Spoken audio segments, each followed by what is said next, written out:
Okay, this is the hippie Star Trek. I complain a lot these days about how, about essentially allegories in films and how you're sort of like hammered over the head with things. And while Star Trek always did seem to have an allegory or an underlying theme or some sort of a cultural statement or what have you, this one is pretty freaking on the nose.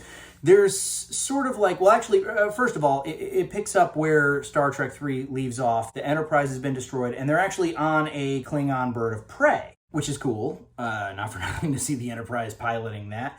But essentially, they encounter this thing. It's some sort of like a cylindrical, weird thing, and it's doing kind of like a Close Encounters type of situation where it's trying to communicate with Earth, and it's threatening it with destruction, but nobody can figure out what the hell it is until they sort of decode it and they realize that the language that it's using is actually very similar to that of a humpback whale, which in the future where Star Trek takes place is actually extinct. So they actually go back in time to the year, I believe, 1986.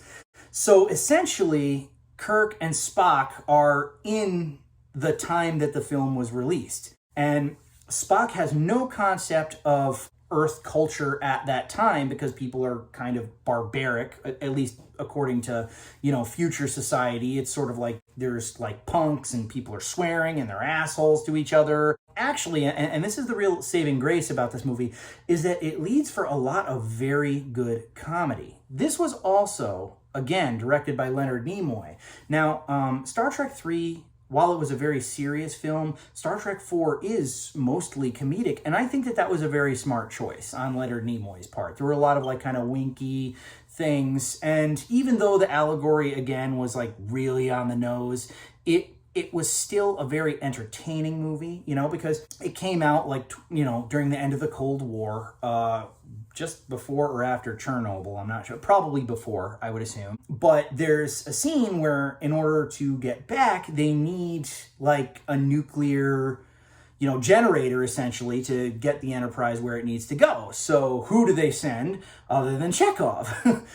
Yes, I was wondering where the nuclear vessels are. Knowing what we know, that's hysterical. That is great situational humor. And again, so much props to Leonard Nimoy for like really bringing Star Trek to a new generation and just sort of like having fun with it. Star Trek 4 is a very, very fun movie. And of course, Kirk meets a 20th century animal rights activist who's trying to protect these two humpback whales, which of course, they beam on board the ship and then release on Earth in the future. The two humpbacks swim off together and the sound goes up in the air and the alien weird-ass cylindrical thing goes away. We never really find out exactly what it is. Some sort of hyper-advanced whales from another planet, perhaps.